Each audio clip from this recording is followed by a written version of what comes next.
Salut à toi, bienvenue sur la chaîne Je réfléchis. Alors, tu vas peut-être être surpris parce que c'est pas un jeu dans la liste, hein. Aujourd'hui, on va faire une petite partie d'Interstellar. Interstellar qui est indiqué ici. Pourquoi? Ben parce qu'en fait, j'ai fait une partie sur Tabletop avec des gens du Discord de Ion Game Design. Donc des joueurs hein, comme moi qui sont sur le Discord. Et on a joué à 5 et on a vraiment passé un bon moment. Et ça m'a donné envie de te vu que enfin, j'appréhende un peu mieux le jeu, je me suis dit, j'ai envie de refaire une partie et de lui remontrer. Alors, je vais te faire un petit débriefing de ce qui s'est passé et ensuite, en gros, on a commencé avec le vaisseau. Alors, je vais essayer de te montrer. On a commencé à aller par là. On était bien parti parce qu'on avait du bon matériel, on avait bien expérimenté, il y avait des mariages, il y avait des bonnes augmentations. Donc, je te rappelle, si tu sais pas, c'est qu'on est des cyborgs qui quittons la Terre et on essaie de trouver un habitat viable pour développer une colonie. Donc, on a réussi à passer des nuages interstellaires qui nous ont pas trop mis en danger, malgré tout. On avait exploré avec les Sunlens, t'as des Sunlens un peu partout, qui te permet de voir des endroits éloignés, en fait, avec un genre de laser. Enfin, avec ton, genre, comme si ton télescope, tu peux regarder, et en fait, ça te permet de regarder très loin dans l'univers. Et donc, on a vu des endroits qui étaient potentiellement déjà nuls, et on a vu qu'il y avait potentialité par ici.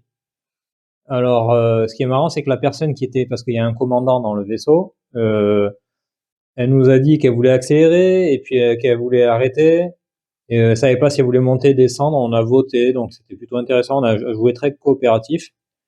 Et à un moment, elle a stoppé le vaisseau. Je sais plus vraiment pourquoi. Et en même temps, après, on a réaccéléré. Bon, c'était le bazar. Elle est, les cyborgs peuvent mourir parce qu'ils vieillissent. Et arrivée par ici, elle avait une augmentation. Donc, tu peux faire des expérimentations via un marché que je te montrerai là, qui permettent de t'améliorer ou de trouver des choses qui peuvent être intéressantes pour l'équipage. Et vu qu'elle était âgée, qu'elle allait pas tarder à mourir, elle a dit bon mais je me propose de m'envoyer dans un pod, donc dans un genre de mini vaisseau pour essayer de me mettre en attente dans ce monde-là, dans un des mondes où tu vois en haut là, ici là. Et ça, c'est une Flare Star Hazard. Donc là il y a Proxima Centauri, mais il y a un danger ici en fait. Et donc, elle a décidé d'y aller. Et en fait, la première chose, c'est qu'elle a attendu, elle est morte parce qu'on n'arrivait pas à définir si c'était viable ou pas, ou ça a pris plus de temps que prévu. Mais comme je disais, elle était un peu sénile à faire des arrêts avant, arrière, etc. Bon, enfin bon, on a quand même passé un bon moment. Et on s'est dit bon, on avance. On a trouvé quelque chose de viable. On a bataillé parce que des fois, t'as ce qu'on appelle de la goût. La goût, c'est une genre de truc que tu peux tuer ou domestiquer pour t'aider et donc rendre un monde viable. Tu peux aussi terraformer avec des expériences une planète parce que si ça te manque, s'il manque d'hydratation sur la planète, d'eau en fait, ben c'est pas forcément viable pour nous, pour nos cyborgs. Ok. Donc en fait, on était tout content, on a réussi à réaliser à terraformer, etc., etc. Sauf qu'en fait, ce qu'on s'est rendu compte, alors oui, déjà quand on est passé sur le Flare Star là, j'ai oublié de te dire, il y a des dangers et donc le danger, ben ça a brûlé tout, tous les embryons qu'on avait dans des jarres. En fait, les cyborgs ils sont comme s'ils étaient congelés, ils sont dans des jarres et les jarres elles sont représentées ici là. Et donc, ben on les a tous perdus, donc on n'avait que les cyborgs vivants et on ne pouvait qu'avoir éventuellement des enfants naturellement, mais pour ça, il faut faire un jet de dés pour essayer de tomber enceinte. Soit seul, tu peux tomber enceinte seul, si tu es une femme, ou si tu es un couple. Mais dans tous les cas, enfin, c'est la femme évidemment, qui va tomber enceinte. Donc on a brûlé, on a tout brûlé, tout le monde a vieilli d'un coup, et en fait, si on avait de nouveaux enfants, ils apparaissaient vieux en fait, ils naissaient vieux en fait. Alors on va comprendre, mais on a tellement d'irradiation que ça part en cacahuète. Donc ça a été le premier fiasco. Et le deuxième fiasco, comme je te dis, on arrive à terraformer, on s'est dit bon, c'est bon, on arrive à finir la partie, bon, ça va pas être la folie, mais on va finir la partie. Et ben en fait, notre expérience nous a tous tués parce que en fait, quand tu fais des expériences, tu peux envoyer des cyborgs, donc des êtres humains augmentés, si je puis dire, ou des avatars, des avatars, donc un truc informatique qui va bosser sur le programme, en fait, hein, une IA, si tu veux. Et en fait, ben, quand tu envoies tes cyborgs, on n'y a pas pensé. Dans la règle, en fait, ça a détruit une partie du vaisseau. Tu as des parties de vaisseau là, en bas, ce qu'ils appellent des blueprints. Donc ça a détruit une partie du vaisseau, et sauf que nous, on était colocalisés avec cette partie du vaisseau, et ben ça nous a tués. C'est-à-dire qu'en fait, on avait réussi à terraformer, mais on s'est tous tués, on a tous été tués dans l'expérimentation par rapport à la destruction de ce qu'ils appellent les jettisons. On a largué en fait une partie du vaisseau, et bien on est tous partis, on est tous morts quoi. Donc c'était assez hilarant de se dire, enfin hilarant. Alors bon, il y en a qui vont dire que c'était nul. Bon, nous on a bien rigolé parce qu'en fait on a bataillé tout ça pour rien, et on était tout content d'avoir terraformé et d'avoir notre goût domestiqué pour pouvoir nous aider à développer le monde. Mais ça a été un fiasco, donc on a perdu. On a compté les points quand même pour voir. Donc j'étais quand même content parce que à l'état actuel j'aurais gagné, mais bon, pour une fois, parce que la dernière fois que j'ai joué, je me suis fait éclater. Mais c'est un jeu coopératif, hein, donc on a tous perdu. On peut être compétitif, ça dépend de certaines subtilités. Bref, ceci étant dit, Interstellar, alors t'as compris, on part de la Terre qui est ici, et on a plein d'endroits à visiter si on veut pour essayer de développer.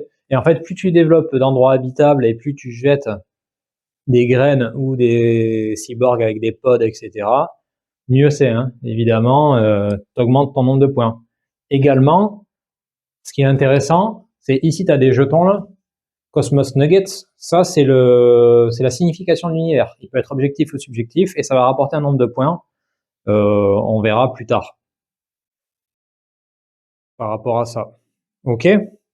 Donc c'est assez facile entre guillemets. Ouais, il y a des subtilités, hein, mais tu suis une séquence de jeu ici. Bon, c'est en anglais, donc je vais essayer de te traduire.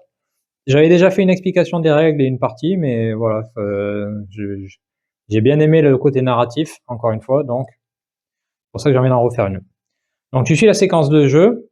Au départ, j'ai fait la mise en place déjà.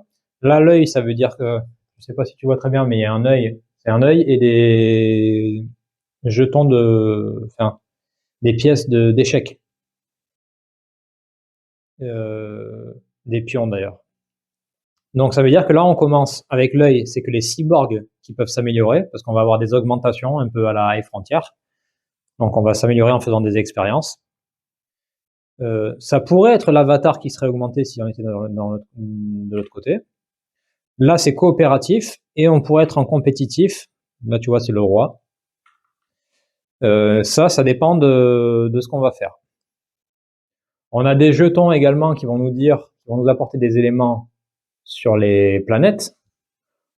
J'ai disposé les playmats. Je vois d'ailleurs qu'il y a Pax Porphyriana encore que j'ai pas sorti. On a les playmats de chaque joueur avec une couleur politique qui correspond à la politique de High Frontier, tout simplement parce que c'est dans la continuité de High Frontier module 4. Quand tu envoies le Starship Exodus, tu peux continuer sur ça si tu as envie. Également, on a toutes les jars, donc les jars, on va dire, là où tu as les embryons, etc. Donc là, pour l'instant, j'ai touché à rien. Et j'ai placé également le marché, donc engine, batterie, les jars, life support et les wardens. Alors wardens, je ne saurais pas te le dire. Avec des colonnes c'est un coût en stress. C'est-à-dire que c'est plutôt malin, quand tu vas expérimenter des choses, tu vas être plus ou moins stressé en fait. Et tu auras des moyens d'enlever ce stress évidemment. Mais c'est plutôt malin, un peu comme les PAX. Alors c'est différent évidemment, mais c'est intéressant. On a également des données qu'on pourrait envoyer sur la Terre, que j'ai mis de façon aléatoire et cachée. Alors je pourrais normalement les mettre tous parce que moi j'ai joué tous les persos. Hein. Mais ça va être des avantages et on verra sur le moment venu si j'arrive à envoyer des infos à la Terre. Qu'est-ce que ça va nous apporter? C'est des bonus en fait. Ça peut être des bonus. En bas, c'est ce qu'on appelle les blueprints, c'est le vaisseau de base. Tu vas pouvoir l'améliorer et quand tu vas l'améliorer, tu vas diminuer sa taille. Et en diminuant sa taille, tu vas pouvoir rajouter des shields, donc des boucliers qui vont te permettre de passer notamment les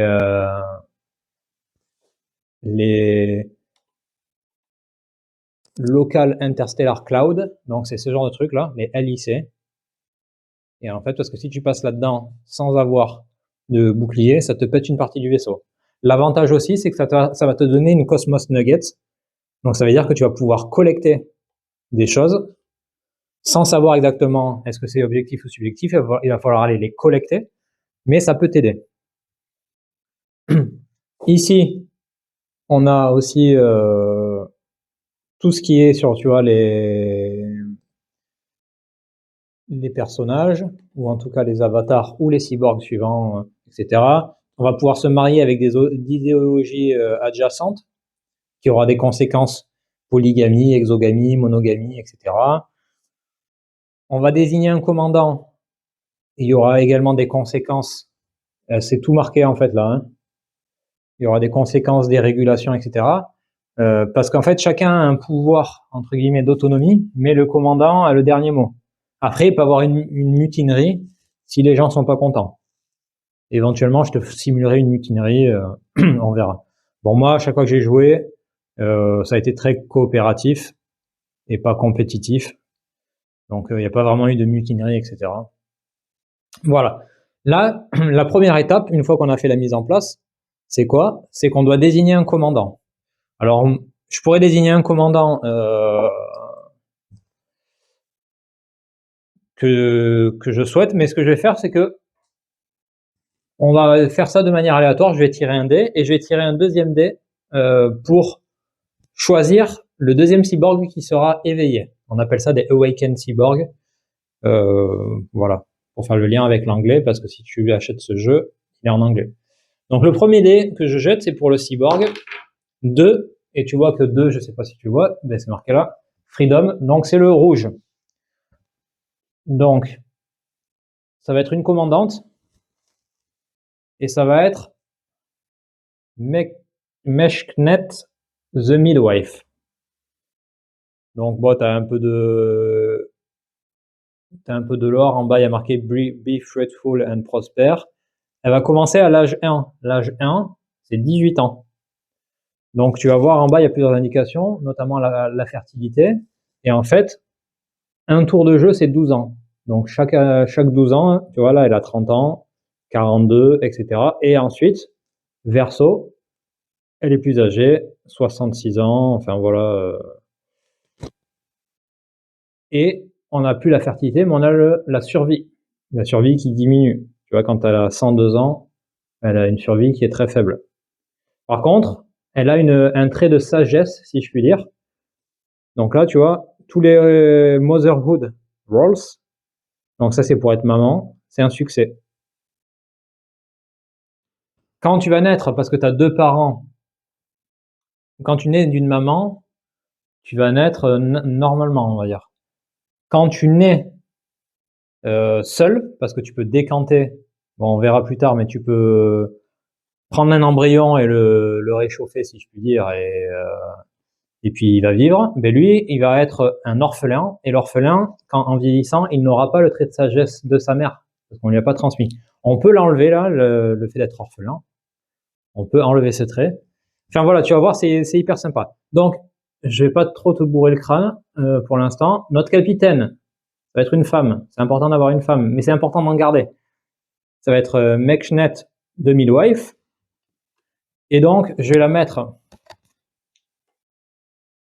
sur son plateau de jeu qui va être ici.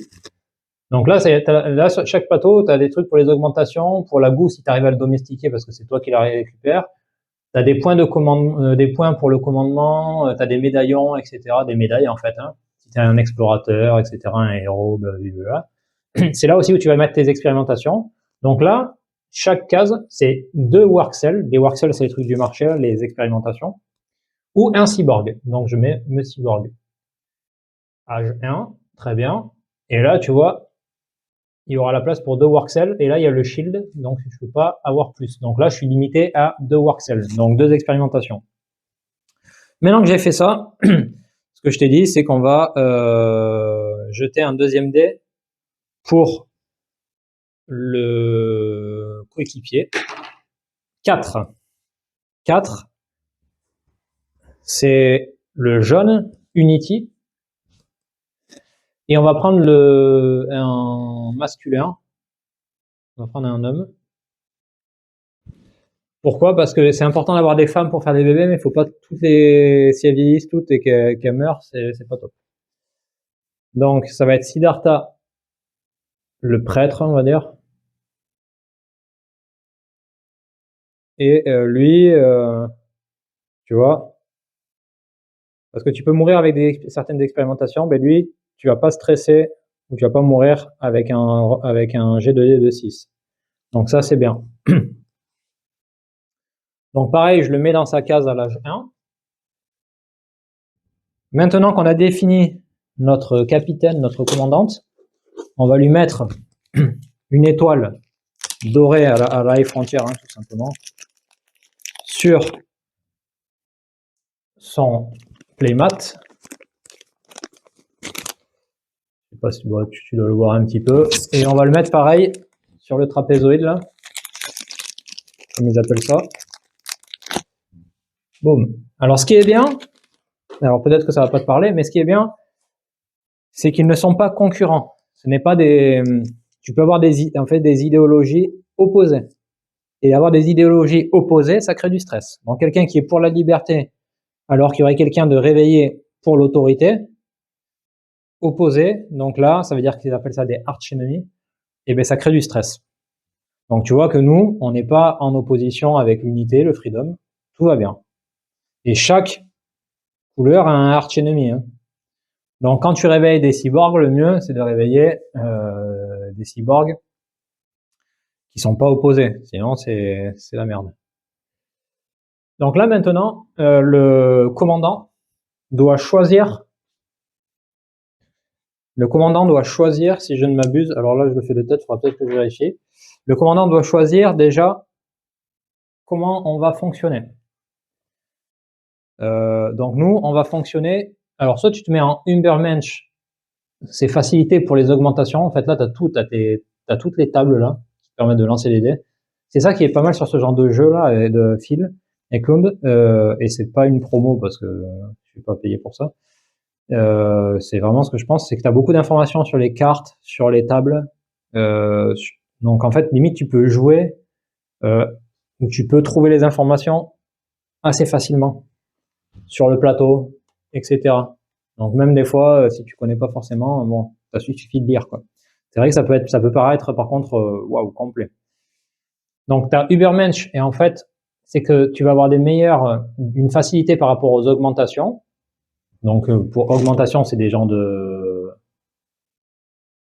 ils appellent les augments tu sais, sur High Frontier. Donc en fait, c'est que ton cyborg il s'améliore quoi.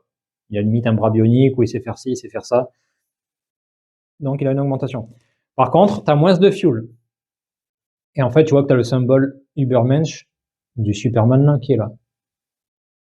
Alors que tu as le normal, il est plus dur pour succide, pour faire les expérimentations. Mais tu as plus de fuel. Donc, nous, on va faire la version difficile, on va dire. Donc, pas facile pour s'augmenter, mais plus de fuel. Là, c'est notre vitesse ici, au-dessus. Là, tu vois, j'ai mis plus de fuel. Et là, c'est le goût alerte. Donc, s'il y a ce qu'il appelle un goût outbreak, donc genre une apparition de goût une genre de matière visqueuse, la goût grise. Alors ça existe, hein, visiblement. Des genres de champignons, je sais pas, c'est peut-être là du blob et compagnie, mais c'est genre un truc intelligent. Alors bon, là c'est poussé à l'extrême peut-être, mais voilà. Donc là, soit tu peux être en domestication, soit tu peux être on la tue et puis c'est tout. Donc c'est toujours le capitaine là qui choisit ce qui se passe. Donc elle a choisi ça actuellement. Elle a choisi on tue la goût, ça tu pourras le changer si tu veux. En fait, tu passes en domestiqué si tu as besoin de la domestiquer pour terraformer. Si tu n'en as pas besoin, tu vas pas t'embêter. Notre capitaine qui est Liberté Freedom, il y a une incidence. Donc tu as les mariages. Donc normalement, quand tu es marié, quand tu as un partenaire avec qui tu es marié, il y a un des deux partenaires, s'il est stressé, parce que le stress, ça peut venir des expérimentations, quand tu vas prendre de la vitesse avec le vaisseau ou freiner, ben, ça va te créer du stress. Mais quand tu es marié, il y a un des deux partenaires qui va pouvoir réduire son stress. Là, c'est exogamie. Alors là, les deux partenaires perdent le stress. Quand on va perdre le stress, ça va être les deux partenaires qui vont perdre leur stress. Donc ça, c'est très bien. Et ensuite, non, des fois, tu vas avoir des symboles. Tu as des symboles noirs là, pour certains, des carottes, etc., etc. Et ça va être des régulations. Donc c'est marqué là, commandeur régulation. Donc par exemple, il y en a un là, c'est ça là. Par exemple, l'autoritaire, mariage arrangé. Ça veut dire que toi, en tant que commandant, tu peux forcer un mariage ou un divorce. Et ceux qui vont être mariés par au commandant, ils peuvent même pas protester les régulations. Parce que le commandant, quand quelqu'un va prendre une décision, de dire je veux travailler là ou je veux faire ci, il peut laisser faire ou il peut dire non, non, c'est moi le boss, je te dis de faire ça, et voilà. Mais si tu es marié au commandant qui serait autoritaire, ben, tu peux rien dire et tu fais ce qu'on te dit. Voilà. Si on t'a régulé, ou si tu as été régulé par le commandant, t'as rien à dire. En bas, donc, on va pouvoir expérimenter et on va pouvoir aussi travailler sur le vaisseau, sur le blueprint, soit pour, par exemple, je t'en parlais tout à l'heure, mais décanter des jars, donc réveiller des cyborgs, recharger la batterie parce que quand tu vas vouloir allumer l'engin, ça va diminuer la batterie. Quand tu vas décanter, ça va diminuer. En fait, tout va diminuer la batterie. Et pour la recharger, il faut envoyer du moteur. Donc ça veut dire qu'il faut accélérer ou décélérer. Donc créer du stress. Donc il va falloir jongler avec tous ces éléments ici même et essayer de trouver un monde viable. Franchement, c'est marrant. Il y a beaucoup de choses à savoir, mais pour moi, on n'est pas au niveau de High Frontier, franchement. Je te le dis. High Frontier avec les modules, c'est plus complexe. Et je te fais juste part de la séquence de jeu. Je pense que ça va être la première vidéo là sur la petite explication. Et après, il y aura la deuxième vidéo, je pense, enchaîner sur la partie. De toute façon, là, je ne peux pas continuer actuellement. Donc, concernant la séquence de jeu, je te fais une présentation rapide, mais en fait, il y a juste à suivre. Donc là, elle va se dérouler en plusieurs phases. Donc,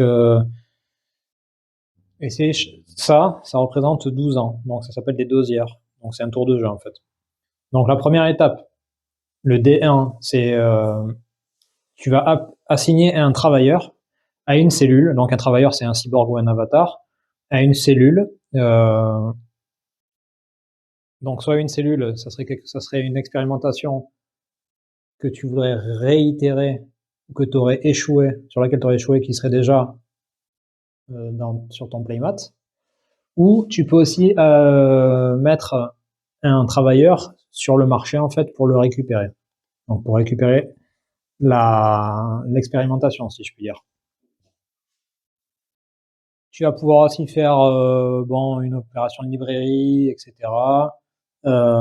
Tu peux demander de poser la question de est-ce qu'on se marie ou pas. Bon voilà, tu as différents trucs. Ensuite, la D2, c'est régulation et mutinerie. Pourquoi? Parce que je t'ai dit, quand tu veux jouer en multijoueur, le commandant peut dire il y a de la discussion, mais le commandant peut dire, ben non, toi t'as fait tel choix, mais moi c'est pas ça que je veux qu'il se passe ça. Donc là, il va réguler, suivant la loi, etc. Et une idéologie qui serait éveillée, donc un cyborg qui serait éveillé pourrait dire je proteste, et ensuite il y a tous les joueurs qui vont dire est-ce qu'ils sont d'accord ou pas, donc il y aura une élection en fait pour un nouveau commandant. Et par contre, ça va générer du stress. La troisième étape, c'est qu'en fait, quand tu vas faire, après ton assignation là, dont j'ai parlé, donc que ce soit au marché, sur des choses que tu aurais déjà sur ton playmat ou sur le blueprint, en fait, quand tu vas assigner quelqu'un là-dessus, ça va prendre l'idée, enfin, ou l'expérimentation, et ça va te la ramener sur ton playmat. La troisième opération, enfin la troisième, le D3 là, c'est que là, tu vas faire ce qu'ils appellent des cell rolls. Donc, tu vas tirer des dés pour voir est-ce qu'on réussit ou pas. Également, est-ce que je peux tomber enceinte ou pas? Parce que sur chaque joueur, en fait, sur chaque joueur, tu vois, je sais pas si tu vois au centre là, il y a un dé grisé 6, hein, mais en fait, c'est pregnancy. Donc, en fait, tu vas placer ton dé là pour dire je veux avoir un bébé, etc. Bref, je passe les détails, mais bon, voilà. En fait, là, on va voir. Je vais pas être trop dans le détail, on verra dans la partie, mais en gros, tu vas faire tous les jets de dés qui vont voir est-ce que tu réussis ou pas par rapport au goût, etc., etc. Ensuite, tu as ce qu'on appelle le Maintenance and Stadium Cell. Donc ça, c'est tout ce qui serait lié au Earth Data.